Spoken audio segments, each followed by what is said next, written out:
दोस्तों नमस्कार, मेरा नाम है कुलदीप कुमार। आप देख रहे हैं युवा दस्तक। युवा दस्तक पे आज हमारे साथ हैं साथी अक्षय, जो कि महात्मा ज्योतिबा राव फुले सावित्रीबाई फुले के जन्मस्थली और उसी गांव से आए हैं। उत्तर प्रदेश के गांव में अलग अलग गांव में जाकर के वहाँ के हालात देख रहे हैं।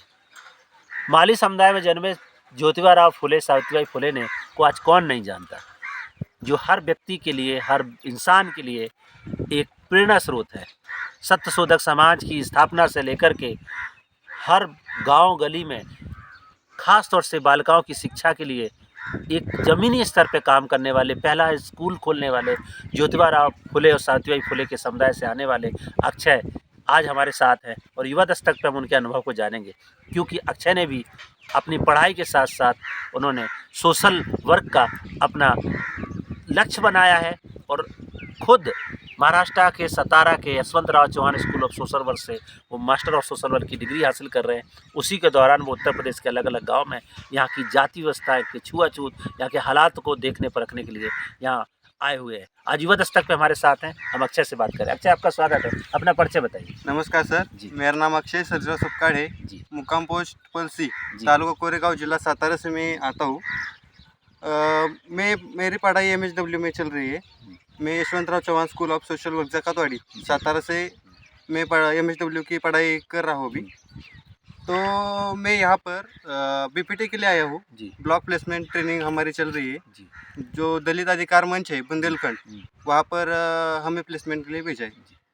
तो अक्षय, आपने अपने इंट्रोडक्शन में आपने उस तालुका का नाम लिया भीमा कोरेगांव, और भीमा कोरेगांव एक ऐसा शब्द है जो आज के दलित आंदोलन के इतिहास में हर व्यक्ति, हर युवा, हर साथी याद करते हैं। 1 जनवरी को दिन आता है तो सब उस शौर्य दिवस की बात करना शुरू कर देते हैं। हम भीमा कोरेगांव से शुरुआत करते हैं। भीमा कोरेगांव से आप आते हैं, उसके बारे में थोड़ा बताइए ताकि युवा और जान पाए। नहीं सर, मैं सातारा जिले से आता हूँ। जी। भीमा कोरेगांव आपके जो है पुणे में है, महाराष्ट्र हाँ, में है, वहाँ क्या होता है, क्यों याद करते हैं उसको, ये बताइए। अब वहाँ पर जो संघर्ष हुआ था, जी। जो पेशवा और जो महार जाति के जो सैनिक थे, मुझे इंग्रज सैन्य में वो लड़ रहे थे, जी। उनके साथ उनका संघर्ष हुआ। जी। उसमें उन्होंने अपने अधिकार के लिए उन्होंने संघर्ष किया था। जी। और वो लड़ाई वो जीत चुके थे। तो उस लड़ाई के संघर्ष की जीत में आज भी वहाँ पे एक स्तंभ है जिसको लोग याद करते हैं, उनकी याद में, उन महान सैनिकों की याद में। अक्षय, आप MSW में आए, सोशल एक्टिविज्म कर रहे हैं, आप खुद माली समुदाय से आते हैं, ज्योतिबा राव फुले को हम लोग जानते हैं, उनको याद करते हैं। आप वहाँ पे कैसे उनसे प्रेरणा लेते हैं? मैं कोरेगांव तालुके से आता हूँ। जी। जो कटगुन, जो महात्मा ज्योतिबा फुले का गांव है, जी। वो हमारे कोरेगांव तालुका में आता है। और सातारा जिला है, वहाँ पर खंडार तालुका है, वहाँ नायगांव गांव है, वहाँ पर सावित्री माई का जन्म हुआ है। जी। ऐसे 2 महान लोगों का हमारे जिले में जन्म हुआ है। और इन्होंने हमारे महाराष्ट्र के लिए बहुत काम किया है। जी। और महाराष्ट्र को तो उन्होंने शिक्षा का प्रसार किया है, उसके साथ साथ ही उन्होंने देश को भी शिक्षा और छुआछूत और जाति व्यवस्था के बारे में बहुत ज़्यादा उन्होंने काम किया है उसमें। तो अक्षय, आप महाराष्ट्र से जब उत्तर प्रदेश आते हैं और वहाँ के गांव और यहाँ के गांव में देखते हैं, क्या अंतर दिखता है आपको? क्या बाबा साहब ज्योतिबा फुले सावित्रीबाई का जो आप सिद्धांत या उनके कार्य को बता रहे हैं, यहाँ कहीं दिख रहा है आपको आसपास ज़मीन पे? यहाँ पर चीज़ें ज़रा अलग है महाराष्ट्र से। जी। महाराष्ट्र में बहुत बड़े बड़े संत हो गए हैं, बड़े बड़े महात्मा हो गए हैं। इसके वजह से महाराष्ट्र आगे है। जी। जैसे आपको बता सकता हूँ मैं, हमारे महाराष्ट्र में संत तुकाराम महाराज हो गए हैं, ज्ञानेश्वर महाराज जैसे संत हो गए। उसके उन्होंने महाराष्ट्र में वारकरी संप्रदाय जैसे काम किए। वहाँ पर उन्होंने छुआछूत जैसे जाति व्यवस्था, इस पर उन्होंने बहुत काम किया। हर गांव में जाकर उन्होंने अपने व्याख्यान देकर लोगों को मोटिवेट किया, बताया। जैसे छत्रपति शिवाजी महाराज हो गए, उनके शिष्य महात्मा ज्योतिबा फुले थे, उनके शिष्य डॉक्टर बाबा साहेब अम्बेडकर थे। इन लोगों ने जो बोलते हैं ना, पीढ़ी दर पीढ़ी महाराष्ट्र में, हाँ, पीढ़ी दर पीढ़ी महाराष्ट्र में हर चीज़ का कार्य किया। जैसे जाति व्यवस्था हो, शिक्षण हो, इस चीज़ों का कार्य करने से वजह से महाराष्ट्र आगे चला गया। मगर यहाँ उत्तर प्रदेश में चीज़ें मुझे ज़्यादा अलग नज़र आ रही है। यहाँ पर इन लोगों के बारे में पता नहीं है ज़्यादा से ज़्यादा।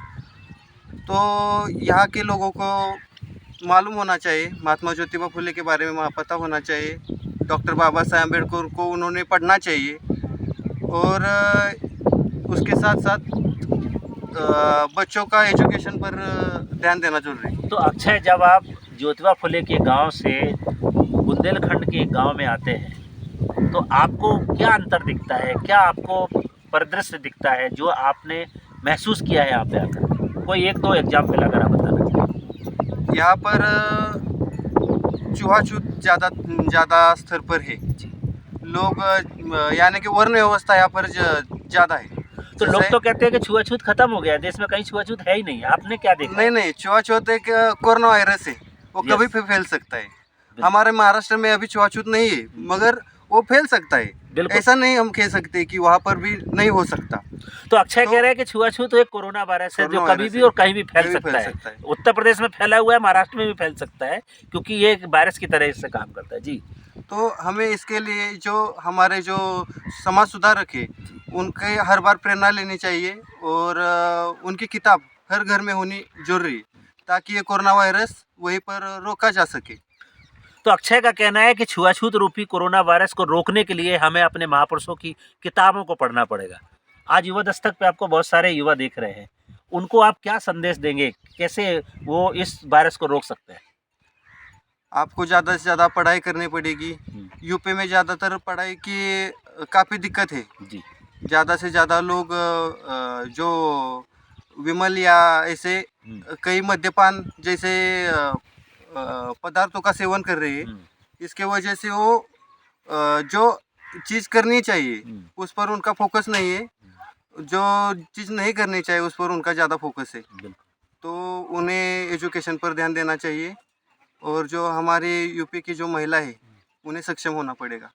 तो अक्षय, अभी आप आज युवा दस्तक पे आपको बहुत सारे युवा साथी देख रहे हैं, खासतौर से महाराष्ट्र के भी युवा साथी देख रहे हैं।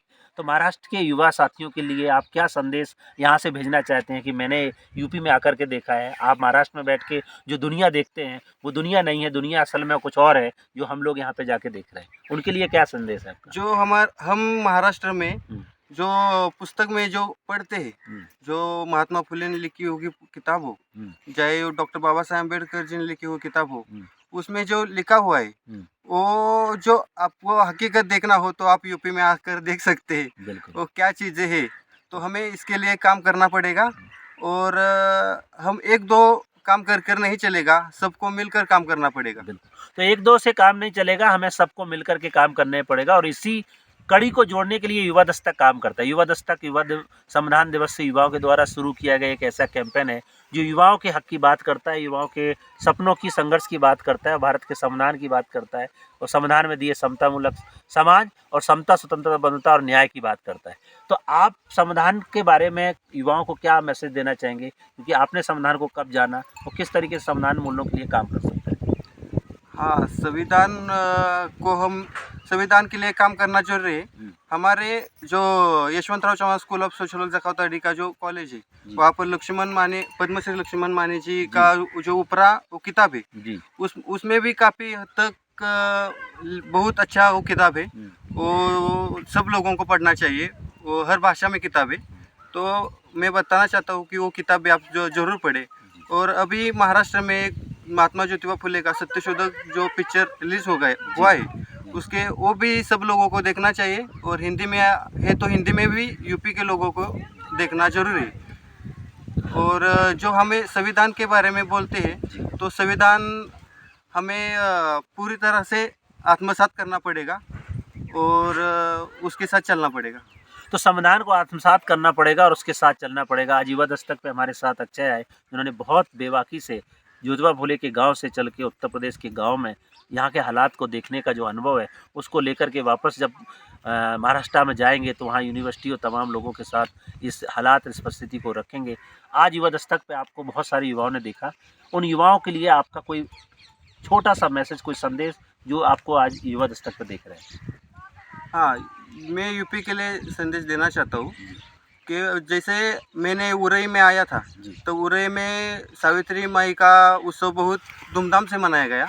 वैसा ही उत्सव हर भारत में हर कोने में मनाना जरूर है, ताकि लोगों को पता चले कि इन महापुरुषों ने क्या क्या हमारे लिए काम किया है, तो ताकि समाज में जन जागृति हो सके। तो समाज में जन जागृति के लिए युवाओं को कमर कसनी होगी, और उस कमर कसने के क्रम में हमें अपने महापुरुषों को पढ़ना होगा, उनकी जयंती, उनके कार्यक्रमों, उनके आदर्शों पर चर्चा करनी होगी। तभी हम सच्चे मायने में सत्य शोधक समाज हो, समतामूलक समाज हो या संवैधानिक मूल्यों का भारत हो, तभी हम बना सकते हैं। और इसमें सबसे बड़ी भूमिका युवाओं की रहती है। आज युवा दस्तक पे हमारे साथ अक्षय है और उन्होंने अपने अनुभव को साझा किया। आपका बहुत बहुत धन्यवाद।